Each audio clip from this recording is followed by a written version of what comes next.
बतौर नमूना उनकी गज़लों के चंद अशार नकल हैं जहां उन्होंने इशारे कनाए के ज़रिए माशरे की बिगड़ती बनती सूरत हाल का जायज़ा लिया है। हमस और शायरात की तरह उनके यहाँ भी एहतजाजी लैस सुनाई पड़ती है जो दूसरों से अलग, मध्यम और कानों को भली लगती है। उन्होंने इंतहा पसंदी से कदम कदम पर इज्तनाब बरतने की कोशिश की है, हालांकि निसाई तहरीक से वो भी अपना दामन बचा न पाई, लेकिन उनके यहाँ लहजा काफ़ी संभला हुआ है। जगह जगह सब्र और शुक्र की चांदनी बिखरी नज़र आती है। गज़ल के चंद अशार दर्ज झेल हैं। आंखें चुन लेती हैं गुलजार तेरे परतों के, रेखजारों में बहारों के निशा पाती हूँ। किस्मत के फेर में कुछ अपनी ख़ता भी थी, किस्मत के फेर में कुछ अपनी ख़ता भी थी, किस मुँह से अब सवाल करें ज़िंदगी से हम। वो बादल था, हवा का हम सफ़र था, मैं तिश्ना काम फसले रायगा हूँ।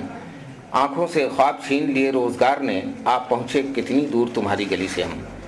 है आसेबों का साया मैं जहाँ हूँ, शबे दश्ते बला है बेअमा हूँ। एक अजब दौर है ये दौर के जिसमें हर शख्स खुद तमाशा भी है और खुद ही तमाशाई है। बहुत शदीद सज़ा पाई अपने क़ामत की, मैं झुक के भी न समा पाई उसकी नज़रों में। परवीन शेर के मंदरजा बाला अशार में महबूब से शिकवा भी है, बदलते मंजरनामे का अक्स भी है, कुछ खोने और कुछ न पाने का मलाल भी है। जगह जगह निसाई एहसासात खूबसूरत रंगों के साथ आंखों को ठंडक अता करते हैं। मैं उनकी इस खूबसूरत और जामे शायरी पर उन्हें मुबारकबाद पेश करता हूँ। बहुत शुक्रिया असलम इलाहाबादी साहब। आजकल असलम साहब निसाई शायरी या तानीसी शायरी पर काम कर रहे हैं और कई शायरात पर उन्होंने बहुत अच्छे मज़ामीन लिखे हैं।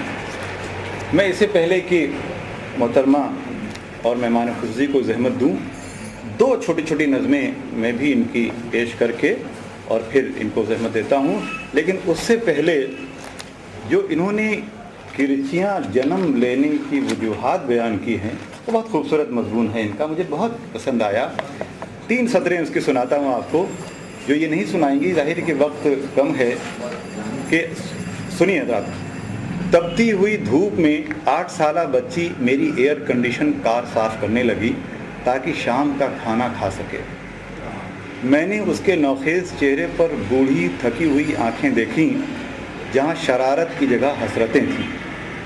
उसकी आंखों में ख्वाबों की किरचियों ने किरचियाँ को जन्म दिया। मैंने टीवी पर इराक़ की जंग के दौरान एक बच्चे को बिछड़ी माँ की चादर को सीने से लगाकर माँ की खुशबू ढूंढते देखा तो दर्द के हाले के अंदर इस जर्द से चांद ने किरचियाँ को जन्म दिया। इस तरीके से इन्होंने बहुत सारे जो असबाब बयान किए हैं वो इतने मुतासिर कुन हैं कि ये जो हसास और ज़िम्मेदार फ़नकार होता है,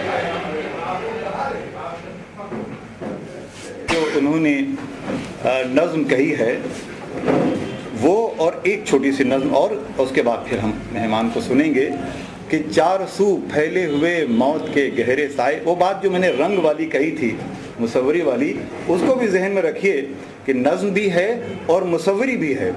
कि 4 सू फैले हुए मौत के गहरे साए, शहर बेख्वाब दरो बाम सियाह पोश मुलूल, सरनगू गुंबदो महराब शिकस्ता ऐवां, हर तरफ मलबे हैं टूटी हुई दीवारों के, आतिशो फूंके हैं पैबंद रिदाए शब पर, हर तरफ सैले बला डूबती सांसों की कराह, दर्द की धुन में डूबी हैं फ़ज़ाएँ सारी, शाख सारों के झुलसने की सदा आती है और फलक देखता रहता है बचश्मे हैरान।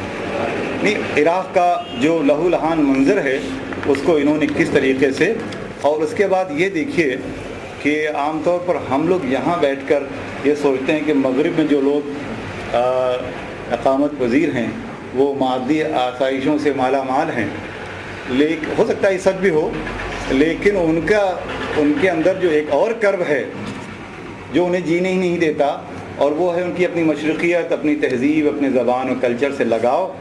तो उस हवाले से भी देखिए कि जब ये कह रही हैं कि हिजरत करके जब मैं नई दुनिया में पहुँचती हूँ तो वहाँ भी इंसान की पामाली और उसके इस्तेसाल के मंजर उन्हें नज़र आते हैं। और ये छोटी सी नज़्म है कि बहुत उम्मीद लेकर घर से निकली थी, बहुत उम्मीद लेकर घर से निकली थी, मैं समझती थी नई दुनिया बहुत ही खूबसूरत है, मैं समझती थी अंधेरों से निकलकर ज़िंदगी का नूर पाऊंगी, میں سب رنجوریاں اپنی بھلاؤں گی، مگر میں نے وہاں دیکھا وہ بتلانے سے قاصر ہوں، مگر میں نے وہاں دیکھا وہ بتلانے سے قاصر ہوں، وہاں بھی رات کے سائے اجالوں پر مسلط تھے، وہاں بھی رات کے سائے اجالوں پر مسلط تھے، نئی دنیا میں جا کر مجھ کو گھر کی یاد یوں آتی رہی جیسے خزاؤں میں گلابی موسموں کے رنگ یاد آئیں۔ رنگ والی بات دیکھی جو میں نے اس کی، بہت ساری نظمیں ہیں چھوٹی بڑی، ظاہر ہے کہ یہ اس کو سنانے کا وقت نہیں ہے، لیکن یہ ہنر اور یہ فنکاری دیکھیے کہ جس میں رنگوں کی بھی پچے کاری ہے اور خیالات کی بھی ہنرمندی ہے، اور ان دونوں کا ایک حسین امتزاج اور انجذاب، کیسا جذب پیوست کر کے دونوں طرح کے جو رنگ بھرتے ہیں، یہ ہماری پروین شیر صاحبہ کا امتیاز ہے اور ان کا درجہ کمال پر پہنچا ہوا یہ فن ہے۔ میں نہایت ادب، محبت اور عزت کے ساتھ ان کو زحمت دے رہا ہوں کہ مائک پر تشریف لائیں، اپنی شعری نظریات پر تو گفتگو کریں ہی، اس کے بعد پھر اپنا کلام بھی سنائیں، اور کلام کے بعد پھر آپ سے ہم کلام بھی ہوں۔ معزز خواتین و حضرات، جناب پروفیسر فاطمی صاحب، محترم پروفیسر عقیل صاحب، صاحب صدر، میں عرض کرنا چاہتی ہوں کہ جب دل بھر جاتا ہے تو زبان خاموش ہو جاتی ہے۔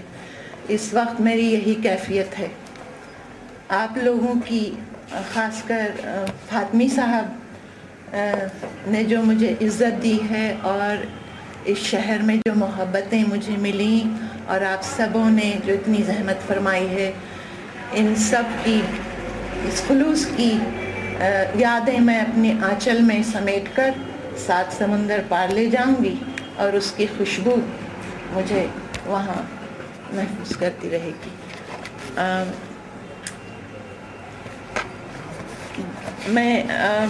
میرے پاس الفاظ نہیں ہیں، میں بے حد ممنون ہوں فاطمی صاحب کہ آپ نے یہ عنایت کی میرے لیے، اور آج الہ آباد شہر بھی گھمایا اور یونیورسٹی اور سارے کیمپس دکھائے، اور تاریخی میری خوش قسمتی ہے کہ میں الہ آباد آئی ہوں پہلی بار، اور مجھے بہت ہی اچھا لگا۔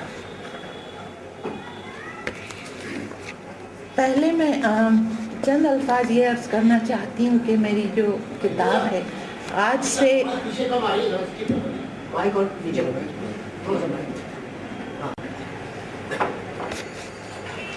سے برسوں پہلے علی سردار جعفری ہمارے شہر تشریف لائے تھے، اور انہوں نے جس طرح سے مجھے سراہا تھا تو میری حوصلہ افزائی ہوئی تھی، لیکن میں کہتی رہی، نظمیں غزلیں مصوری بھی ہوتی رہی، لیکن اشعار کا خیال نہیں آیا، کیونکہ کبھی کبھی ایسا مقام آتا ہے زندگی میں جو جھنجھوڑ کر رکھ دیتا ہے۔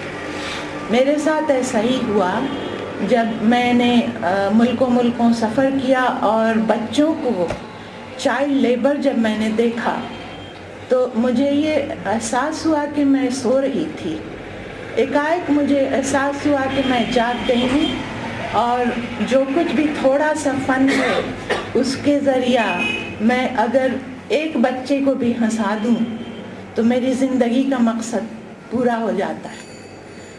تو اس کتاب کی اشاعت کی ایک وجہ یہ ہے کہ میں ہمیشہ ندا فاضلی کا ایک شعر مجھے یاد رہا کہ گھر سے مسجد ہے بہت دور، چلو یوں کر لیں کسی روتے ہوئے بچے کو ہنسایا جائے، تو میں اس پر عمل کر رہی ہوں۔ تو اور اللہ کی مہربانی